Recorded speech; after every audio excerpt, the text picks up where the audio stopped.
Soalan nombor 5, 6 cm, 3 mm, 9 cm. Kalau nisbah tak boleh unit sama. So kita kena jadikan dia unit sama. So sini 6 cm, sini mm. So sini 6. Mm saya tukarkan dia jadi cm, dia akan jadi 0.3. 10 mm sama dengan 1 cm. So sini awak saya akan dapat 9. So dia tak boleh dalam point, saya tukar dia jadi, so darab 10, darab 10, darab 10, 90, 3, 60. Boleh kecilkan lagi tak? Boleh. So awak akan dapat 20, 1, 30.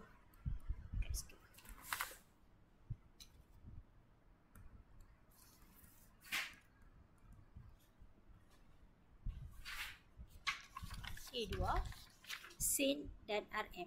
Sin saya tukar dia jadi rm, saya akan dapat rm 0.8. Sini rm RM2. Sini rm 2.60. So sini saya darab 10, saya dapat 80. Sini saya dapat darab 10, saya akan dapat 20. Salah. 10.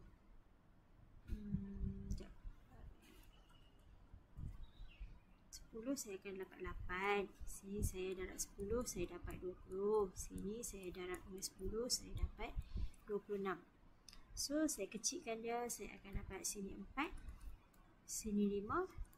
Sini saya akan dapat, okey tak boleh, saya kena sifir 2 saja dekat sini. So sini 10, sini 13. Macam mana dapat 13? Macam mana dapat 10? Macam mana dapat 4? Semua ni saya bahagi dia dengan 2. Dia mesti dalam nombor yang paling mudah, paling simple. Okey, seterusnya B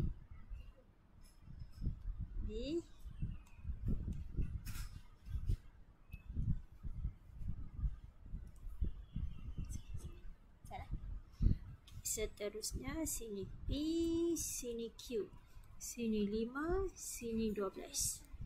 Okey, dia bagi P awak sama dengan 45.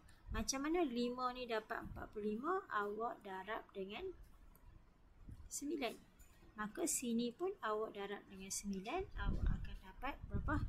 12 kali 9. Awak dapat 108. Q 108. Manakala P ialah 45. Dia kata apa? Q tolak P. Q tolak P bermaksud 108 tolak 45, awak akan dapat 360. 3 dekat sini. So jawapan dia ialah 60.